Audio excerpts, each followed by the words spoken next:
Okay. All right, Tyler, we're here with Sheila, and I don't know what's going on, but she has a new dog.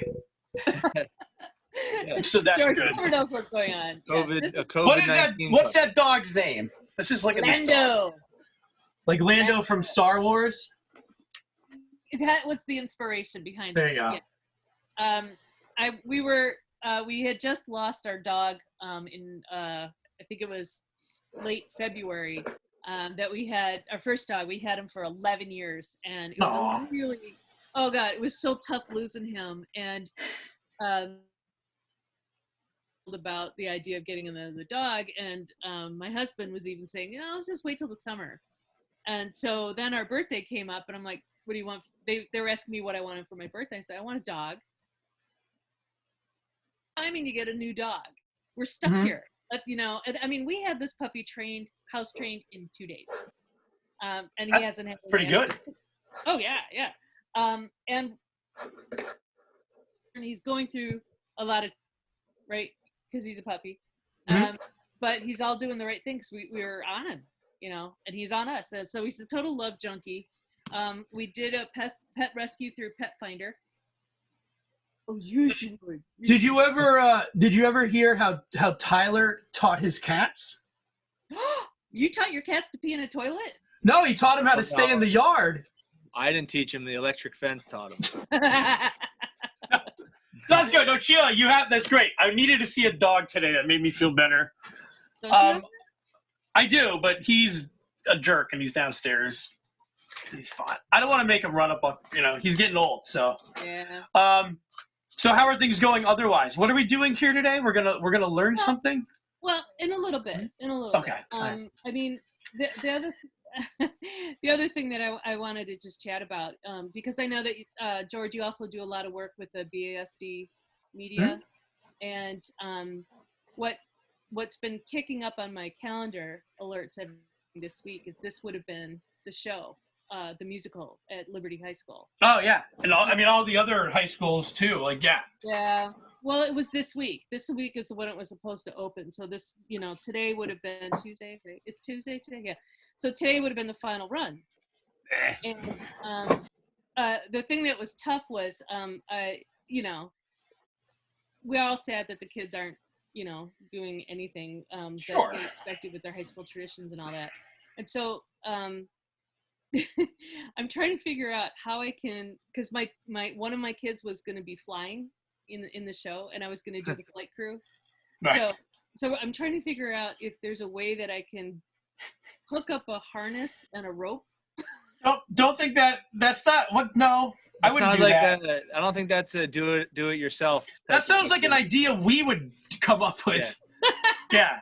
Don't do that. Yeah. No, we won't. Even with we're trying. We're don't run in the house at all. I don't want to go anywhere near a hospital. Hospitals are a little overwhelmed right now. I don't think you want to add any more. I'm just don't even get a splinter.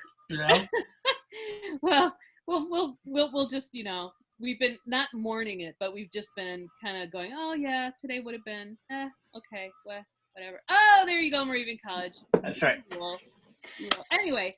I probably have something. So the kids are. So my kids are doing what they. Well, wait for people who are watching this. Let's bring everyone up to speed. Tell us who you are. Okay. We're 10 minutes in here. Oh, we are 10 already. Yeah. No, we're not. My name's Silagh White, and I am a mom. There you go. And puppy owner, and I'm also a musician and an educator. So my day job right now is. I'm the administrator for the Bel Canto Youth Chorus of the Bach. And people might know you from Jacopa's Punch. Yes. If they're into local music, that's awesome. Yes. Right. Yes. I am the first rock bassoonist of Music Fest history. Just saying. That's something. Yeah. It is something. Because usually when I see my instrument that's not in an orchestra hall, I get. Oh, have you seen my instrument? No. Oh, please make it clean. Dum-da-dum. Tyler hates this thing. I hate that thing. I'm getting better and better at it, though. Harmonium thing? It's an automaton. Wait, It works better in like low range. You get like It doesn't work better. It works better when it's off. That's when it works the best. That's a weird plasticky looking kind of. It's not. Don't humor it. Just don't even humor it. Terrible. Like Yo-Yo Ma. Tyler really hates this thing. I hate it. But it's been giving me some joy. So how have you been doing? You do a lot of stuff. Your kids do a lot of stuff. Yep. Your family does a lot of stuff. A kid that can fly. Didn't you hear? Yes, like Peter Pan. I mean, we've had people on who've had families and such, but mostly, I think, more toward the beginning. I have one kid who's, relatively, you can kind of contain her, but you have teenagers, which that doesn't work. How is it from the perspective as a mom, from, like a typical family, 2 kids, teenagers? How is that working? You've been in there for 31 days. I'm just curious. Yeah. Well, we were really freaking out yesterday with all those winds because, I mean, we were worried that the electricity was going to go out and then we'd be really in trouble. But they're doing okay. For some reason, they're cleaning their rooms. And we let them walk around in their PJs all the time, which is fine. But I think they're succumbed to this. What kind of parents would you be though if you were like, listen, I know you're quarantined, but you must wear your school uniform when you get up, everybody. Well, but I guess you can't let them not shower either. I haven't. Well, I probably shouldn't. I haven't worn deodorant yet in the whole quarantine. Really? Yeah, I'm still putting that on. I mean, I shower, but I haven't. No deodorant. What's the point? Nobody smells it. The thing that's going to be really interesting is I'm going to cut their hair today. Ooh, can you? Why didn't we wait for that? No. Nah, I borrowed a friend's hair clippers for my son, who last year at this time decided to shave his head. So we're not. A lot of people are doing it. That might be the safer bet. Well, he already knows what the shape of his head looks like, so he's not going to. No. But my daughter's hair is as ratty as mine, and so I'm sure she's very happy that you're saying. Well, she knows it. It's ratty. I know.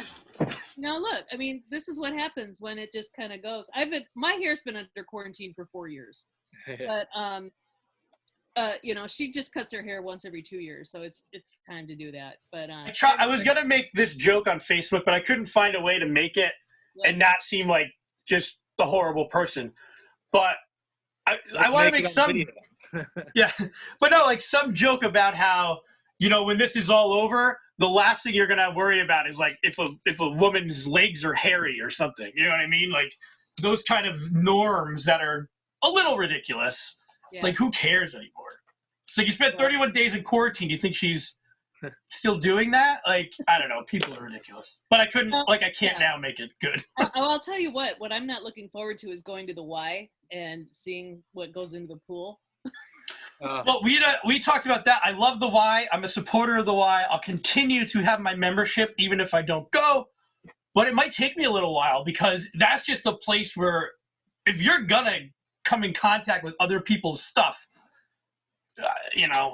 Yeah. And that's nothing. That's every exercise place, every gym.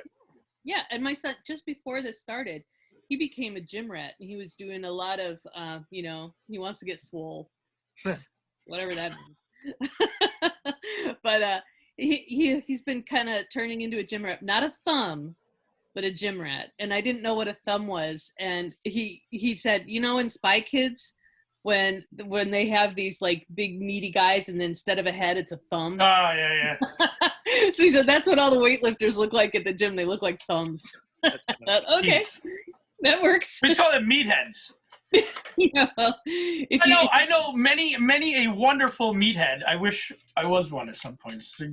Good people. Yeah, well, he was definitely. That's the thing that he was sad about the most, was not being able to go back to the gym. Yeah, and it sucks for kids a lot because we're looking at. I think we look at it as, it's April into whatever. Okay, we've had a million of these. Right now is a very important time in high school kids. Like they get one of these Aprils. The April of their whatever year. They only get one of those. Yeah. And I think it's doing them a disservice by if anybody kind of casts that off as no big deal. It sucks a lot, you know? Well, yeah. Well, it's not just a change of routine. It's for so many kids, they need closure. They need to know, how did I do at the end of this year? Where am I going? It's really hard to take a next step if the one that you're leaving from is kind of floating. Especially if you're like out there getting swole. You want to go show off your results. Well, he can get,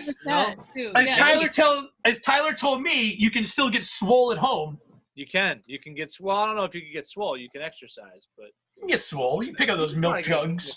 Well, I'll say this. I will say this. I mean, we don't nag them a lot, but last weekend my son said, "Yeah, I'll help mow the lawn." Sure. I mean, I didn't even have to ask him. He's just eager. Yeah. Something there, but he's probably bored out of his mind too. Oh my God, yes. There's only so much TV you can watch, and there's only so much YouTube you can digest. So at night he gets online and does some interactive games with his friends. Yeah. My daughter earlier this COVID season, she was taking part of a chaconne project at the Bach choir, and so she was actually composing some music, and they were doing these once a week online composition classes, and that really, she really got into that. But they're at a point with the project where there's nothing else they can do. The next thing is to perform it. That might be a thing that catches on post the COVID season. Not completing things? No. All of the media that we consume and all the staring at the phones kind of has gotten boring. Yeah. And we've watched all the Netflix. So maybe when we get out, we're going to look at the sky and look around a little bit more and not stare so much into our phones, I don't know, and do activities. Yeah. Because people, I know my friends are playing more games now with each other, and not just group texting memes to each other. Yeah. I mean, that's still happening, but it's you're finding other things to do to pass the time, which maybe will carry through to this. I think it comes down to people doing it. Yeah. I think no matter what, the first month after this, people will be more appreciative just because, holy crap, I'm able to go somewhere again. I don't think there's going to be a first month after this. I think it's not going to be okay, the gates are open. I think we're going to be slowly reacclimated to the wild. So it's going to be a little different than we expect. I don't know, but maybe I'm wrong. Who knows? Well, no, actually, I don't know. Yeah, I'm hoping that face masks become a little bit more socially acceptable. Yeah. Almost like, you would never dream of lighting up a cigarette in a restaurant anymore. Yeah. Because it's now not socially acceptable to do that. But, I'm thinking that soon, I'm hoping that masks and, just gross activities will. You think people will wear masks at concerts? Yes. I think from going forward for at least, let's just say at least 5 years, okay? I think there will always be a percentage of people now in general population that you see every day who will wear a mask for whatever reason, because they have compromised immune systems. Maybe it just makes them feel better, whatever it's going to be. And then I worry that 7-8 months from now, you have people seeing people with masks and making fun of them. Why are you wearing a mask? What are you afraid of? You're losing that. Why are you wearing that mask? Yes. No, and I think that's very serious. I think it needs to be something that people just need to get the fuck over it right away. Yeah. If it makes you to feel better to wear a mask, fine. Yeah. Done. Don't care. Yeah. But you don't have to be a jerk about it either. Well, that too, but just if you want to wear one, fine. But yeah, both sides. You don't have to come up to me and say. I don't know. I don't want people at my stand-up shows to wear masks because they don't laugh loud enough as it is. I don't want them to muffle the laughter anymore. Jeez. Tyler, I think you're missing it. Yeah, I hate to say this, Tyler, but your comfort level is not their health concern. I think you're missing an opportunity here. Why not at the beginning of your shows if you pass out masks and then you can be like, listen. Did I sell masks, merch? Yeah. You're like, listen, you don't laugh any smiley face on it. Right. And then it's got a laugh on it. So you're like, listen, you guys, you feel safe and it looks like I'm doing a great job. Yeah. Makes me feel good. I'll take a picture of the crowd. Look, everybody's having fun.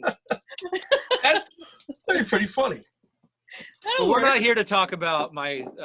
No. But I want to ask you.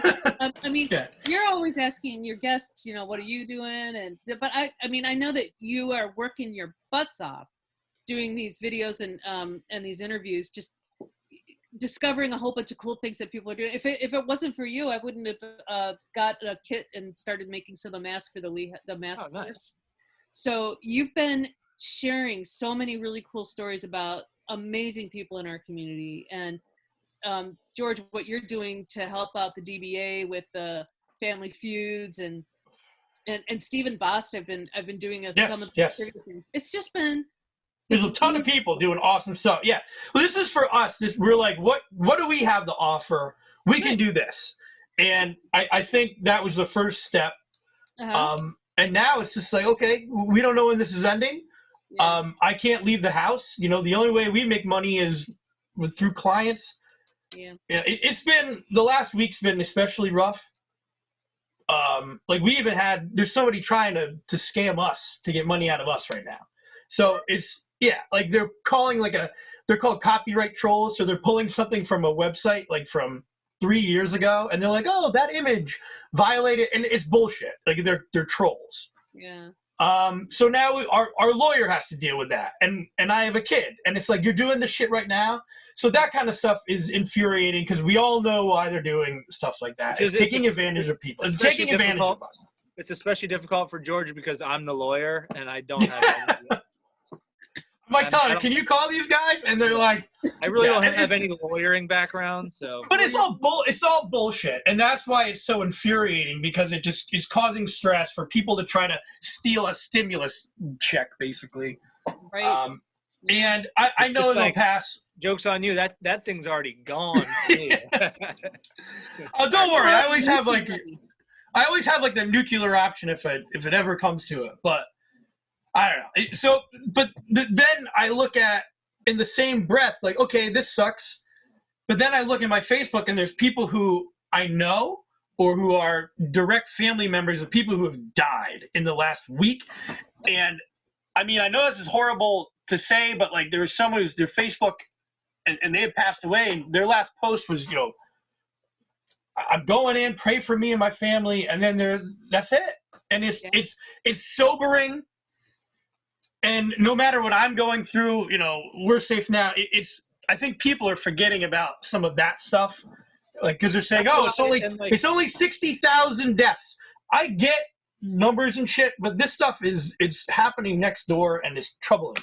Right, and it's like that. First of all, the numbers, it's like hard to even believe if those are we don't even know, right? Like people could have been in trouble from this in January that aren't even accounted for. But yes, it's just I Steel Stacks and Arts Quest is doing shows and everything, and it's great. And I did a couple of the shows, but sometimes I felt it was difficult to try to like entertain people and like get people through a time when there's people struggling so hard. Like you're sitting there like the thing is though, but this is so like in New York, there's people in the hallway on. But people need that, man. I've had a couple laughs. I've got a couple laughs this whole thing from whether it was like you guys or something else that got me through a day. You know what I mean? Yeah. So that stuff is much appreciated. Yeah. Well, and we've been trying to, my son makes movies from time to time, and we've been trying to encourage him, like, Luke, why don't you just do a movie? Just a little thing. Amuse yourself, create something. Yeah. And until he saw Saturday Night Live last weekend. Yeah. Then he was whatever. Like, oh, so it just started clicking into his head, there's ways to express what you're going through in this that I think are pretty healthy. I'll tell you what's been going through my mind the last couple of days is, what have I really been missing? And it hasn't been, oh, I miss being able to, oh, I'm so sad that I can't take this trip. No, I miss being with people and walking up and down Main Street and bumping into people and giving hugs and saying, how's your dog or how are your kids? That human contact, physical human contact. That's going to be the interesting thing. Like, I think it might have even been George that shared the article, but the thing is like when this is over, what are you going to allow back into your life? Oh, the gaslighting article? Yeah. Yes. Yeah. Oh my God. It's true. Yeah. Well, and go ahead, George. No, it's scary because I already know like droves of people who are going to be swayed just like that, and this. Yeah. Here's this new magical thing that I'm going to share with you, and you're going to buy it after I give you a tiny little taste for free. Are you? I hope it's a chop slap. What? A slap chop? We had it cooked before the other day, and I'm like, do we not have? I had to dice something. I'm like, how do we not have a slap chop in this house? I just assumed we had one.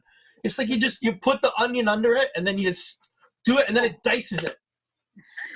It saves you like 30 seconds. Yeah, and it dulls after you do. Well, yeah, you're in a hurry these days, aren't you? No, I'm just worried about we're all going to be coming out of this, and we're gonna expect what was before, and it's just not.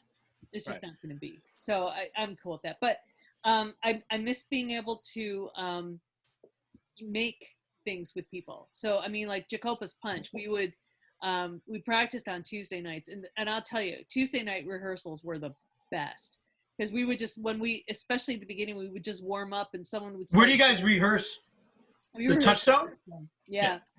And, as people are dribbling in and getting their stuff together, someone will start riffing off a tune and someone else will just kind of come in and we'll play with each other. And I mean, it's the true essence of playing music. We play. And way different. When it first started, I was really struggling as a classically trained musician to kind of just use my ears and follow with that. And it wasn't until I started just really paying attention to bass lines again. I was like, oh, okay, so I know what I'm doing here now.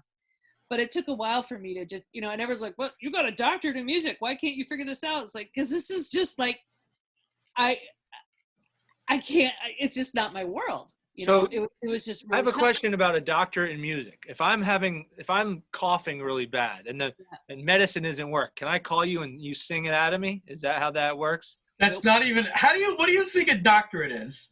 I know what a doctorate is. It's, okay. It's smarter than the rest of the people. I was kidding. No, it's not. No, basically what a doctorate of letters means that you have more student debt than anyone else. No, that's not entirely true because your doctorate in music gave you the perspective to start what you're about to talk to us about.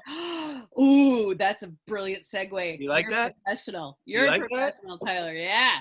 Yeah. So when I left Lehigh University, the one thing, and I used to teach at Lehigh for like 11 years. And one of the things that I did at Lehigh is how I got to meet George, actually. I was teaching communications and strategies, but it was coming from the standpoint of a creator's point of view. All of the tools are always new. You've got to figure out how to deliver what you're doing. Every month it's a new thing, but at the same time you have to understand your audience. How is your audience getting to it? And that was my training. And so it kind of moved into communications where it's like, okay, here's your strategy. Who are you trying to reach? What are you trying to say? Now figure out how to do it, right? So one of the things I've been trying to do is launch this thing called the Audience Guide. And it's just started as a website and then like boring. It's not supposed to be one voice out. And it was when I start doing interviews on WDIY on 80, the public radio station. And it was when I was interviewing people, it was like, this is what I want the Audience Guide to be. That chance for somebody who may have never experienced something in an art form before just because they don't understand it and they think it's not for them. But it's somebody who can like just say, all right, here's the context of it. Here's why it's important to some people. Some of the background information you might like. So it's sort of like the DVD extras or that friend that takes you to your first hockey game and tells you what's going on. All right. So, and a lot of that is just because even though I'm a classically trained musician, I'm a bassoonist, and a bassoonist in the orchestra basically sits and counts rests a lot. So I'm sitting there. I get paid to go 1, 2, 3, 4, 2, 2, 3, 4. You know, but I do a lot of thinking when I'm in there. And what's been in my head all along, it started way back when I was doing my studies in the 90s. I'm a very old woman. Was connecting with people. Let me tell you a quick story. When I was finishing my doctoral studies, I went to the Eastman School of Music in Rochester. And there's a program called Young Audiences, okay?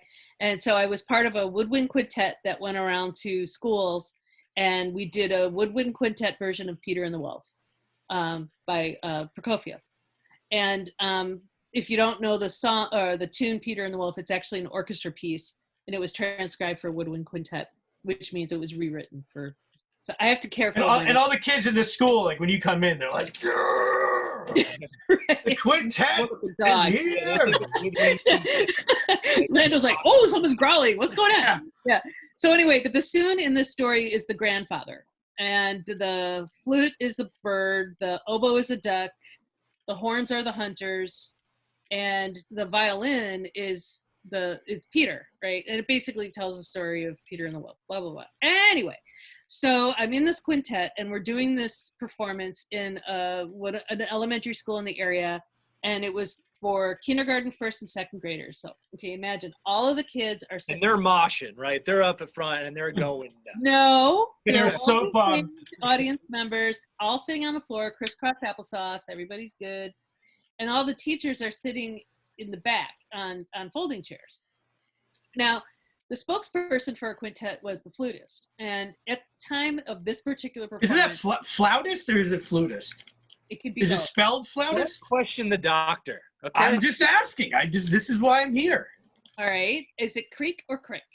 All right, crick. Right. So it could be all right. It's a point across. That's the only thing I thought I had some knowledge there. Okay. You do have knowledge that it was a flautist is an option. Anyway, so at the time of this performance, our flute player was cramming for the doctoral comprehensive exams. And these are the final flaming hoop hurdle that you've got to jump through to earn your degree, in addition to your dissertation or your performances and all that. and it's 2 days of tests where you have to basically barf out the Oxford Dictionary of Music, and you have to do a lot of other things. So your head is full of trivia and a lot of information. So at the end of the performance, we get the clapping, yay. And she stands up and she says, "Thank you, kids," in her best Mr. Rogers imitation. That was a piece called Peter and the Wolf. Did you like that? Yay. It was written by a man named Sergei Prokofiev. Can you say Sergei Prokofiev? At this point, I'm just like, they're kids, they're not idiots, Yeah. I said, Sergei Prokofiev, oh, really good. And then she just turned. She said, "Did you know that Sergei Prokofiev wrote communist propaganda in this piece?" What? I know. That's what everybody in the quintet's like. There was at least one teacher that was like, hell yeah. He went on Facebook and he's like, "This is great." Most of the teachers can do that. They were looking to, and I stood up and I said, "Wow, that's really interesting." And then I just interrupted her and took over and said, "Okay, guys, how many of you watch cartoons?" Right? And so, who, by a show of hands, who can Who watches communist cartoons? Yeah, right. You know that. Who can imitate the sound of a falling, someone falling? Who can imitate the sound of something falling? And so, someone was, I said, "Okay, cool." And I turned to the clarinet player and say, "Hey, can you do that on your instrument?" And so then I was starting to make a connection with what they knew. Yeah. So that's kind of where the idea was born, was communist propaganda. But Great. the idea, as most great ideas are. Right. So anyway, so the idea is also informed by when I teach music appreciation classes. I always brought my students to a rehearsal, or we would do, have talks with people on stage. So they would ask the typical questions, like we would go to a play and they would say, "How long does it take for you to memorize all those lines?" The typical pedantic, "How many hours a day do you practice?" Blah, blah, blah. But when they're sitting in a rehearsal, and I did this when I was teaching in Toledo, Ohio, I actually got the Toledo Symphony to allow my students to sit in the orchestra, not just in the audience, but in the orchestra. And, those students that always got a chance to sit next to the French horn player, like, man, they spit a lot. Yeah, and you know, they were looking at how the conductor and the musicians communicate, you know, with facial expressions and movement, and they were like, this totally blew my mind. Now I get it. Now I get so much more. There's so much more for me to look at while I'm listening, as much as also listening to the structure. So you guys are giving me an airtime today, which is really, I'm really grateful for. I'm listening. No, I've got you. Oh, that's cool. No. It's a forest through the trees. I'll get there, I promise. All right. So the Bach Choir of Bethlehem. All right. This again where I work. They do a monthly free concert from September through April on the second Tuesday of every month at noon at the Moravian Central Church. And a lot of their patrons are, I would say, on the older side of our community.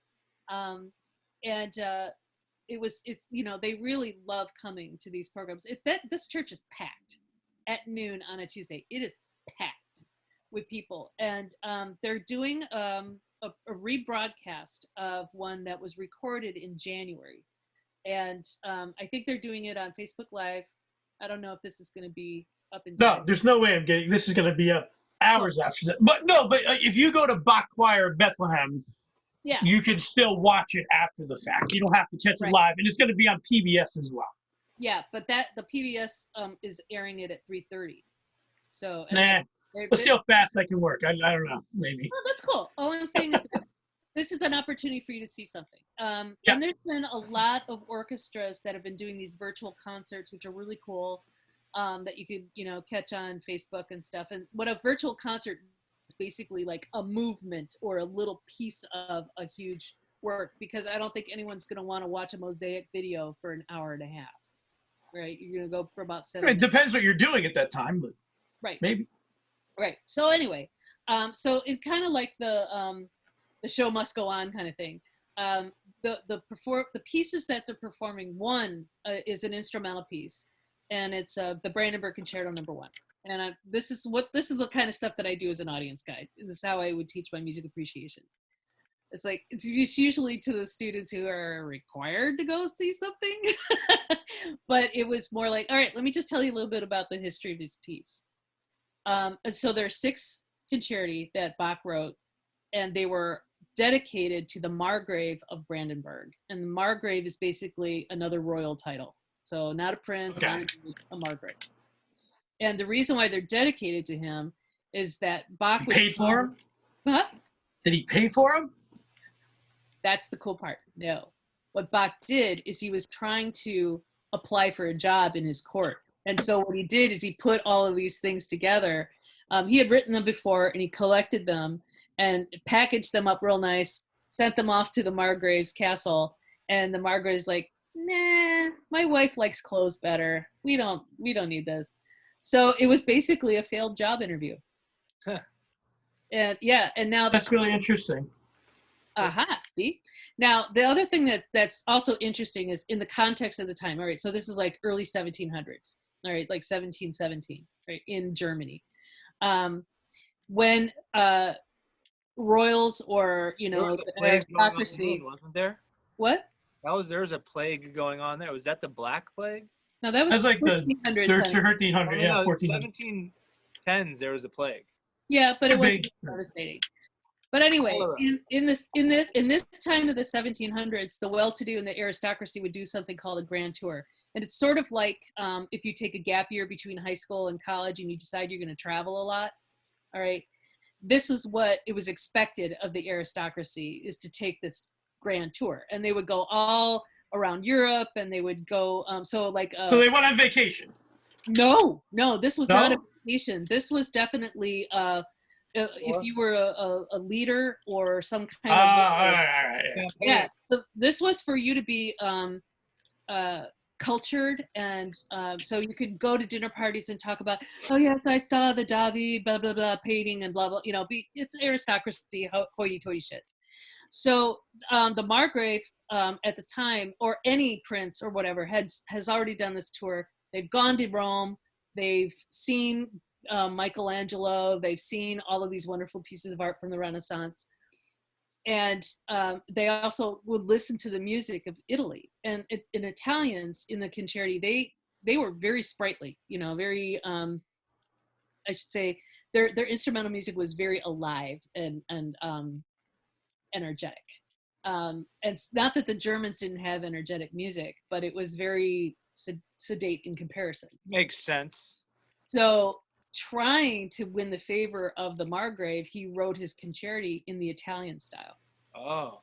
So in the Italian style of the concerti at the time, there's two different ways. So if you think of a concerto solo, you think of basically like a soloist in an orchestra. This is kind of like if Tyler, when he made mix CDs for his girlfriends. Exactly. And he's like, this is why I'm putting this song in here. I put like lots of Nelly songs, and then throwing in Nelly or like Kingy in there. Yeah. So anyways, so he wrote in that, and the thing that's different about these concerti, so some people who think of the word concerto means one soloist and then an orchestra. The Italian style of that time was a small group of soloists and then the orchestra. So it would be like this call response thing. So you would have, like in the first concerto, he actually has hunting horns in it. I was like, who puts that? Bach. You never think of Bach, who writes crazy guy. Yeah, it's like hunting horns, man. That's like. Was that really like what it was? A rock band. Nobody does that, right? Love it. Especially not Bach. Yeah, right. Yeah. Anyway, so that's what I would say is that's the kind of stuff. But that's interesting because I wouldn't. And that's the thing. I think people too. I don't want to like generalize, but you get a lot of face value stuff. You deal with so much stuff every day. You have to take things at face value.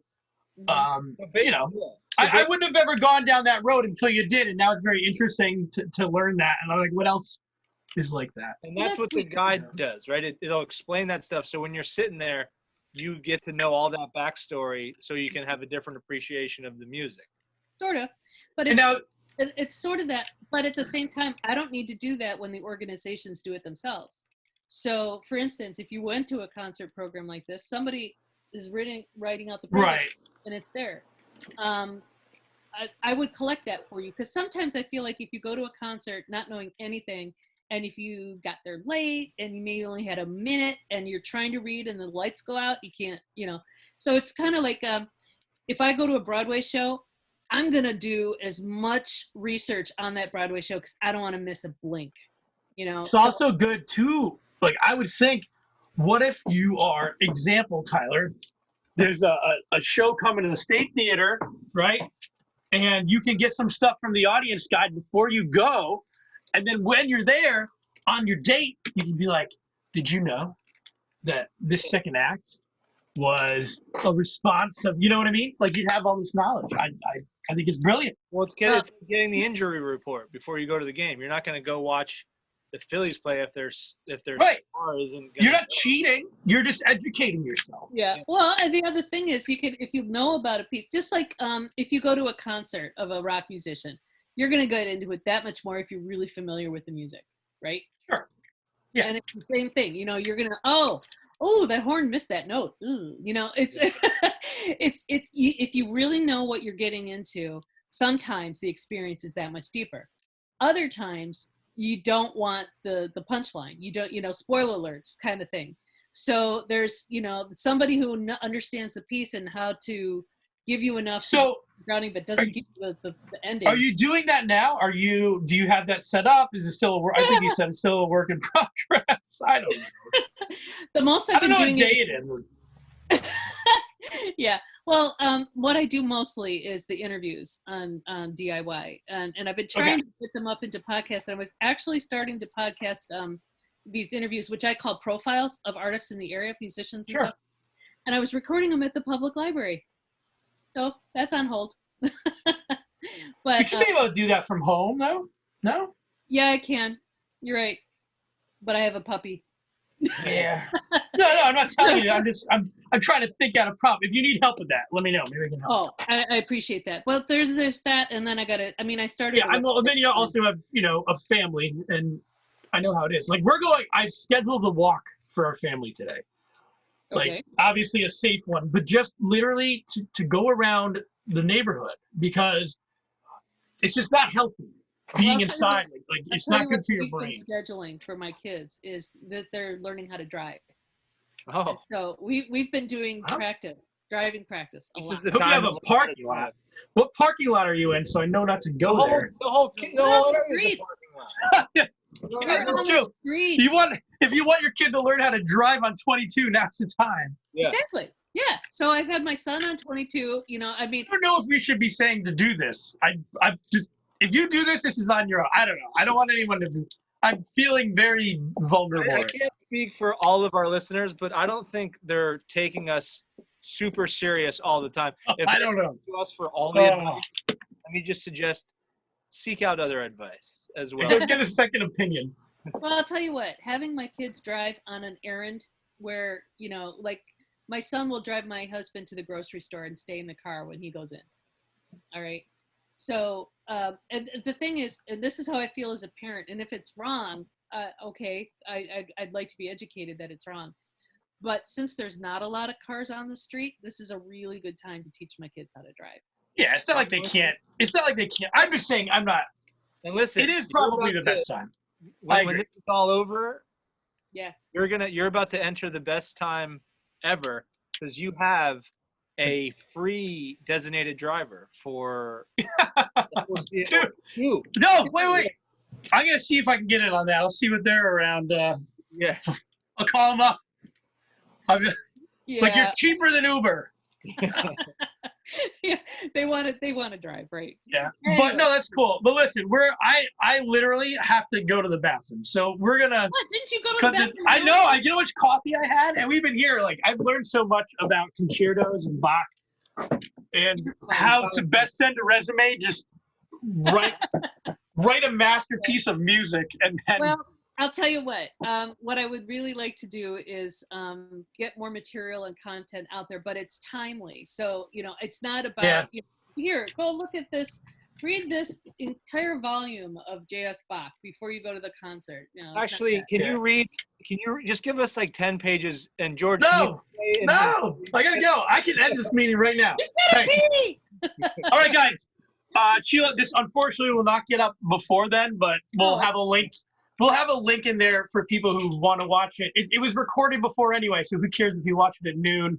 It's okay. It's okay. There's a link in there to watch. But I want to say, before we sign off, and I know you got to pee, so hold it in. I really appreciate what you guys are doing. And your late night shows with Kate Hughes is, oh my God. I'm just glad I only produced that thing. Like, I don't have to, they go off on some weird stuff. I just watch it. We recorded one last night, but we couldn't get it to live. So that's coming today. That's good. Wait. You know what? Man, Tyler, I'm going to do this just because I care about you. Because we've been having trouble with live. So I'm going to go see here if it gets me to that next step. No. We're not going to go live. It's just what'll happen is it won't. What was that? Was that? Oh, I think that was because it's going live. Hold on. Crap. All right, good news, Tyler. We're back. Well, we'll see tonight. Hopefully. Well, I'm just saying, right now it worked really well, and it went like it happened right away. So, all right. Okay. See you, Lando. Sheila, thanks for that. I feel a little better. There's like a nice chat. I'm down. Go potty. All right. Yes. Goodbye. See you guys.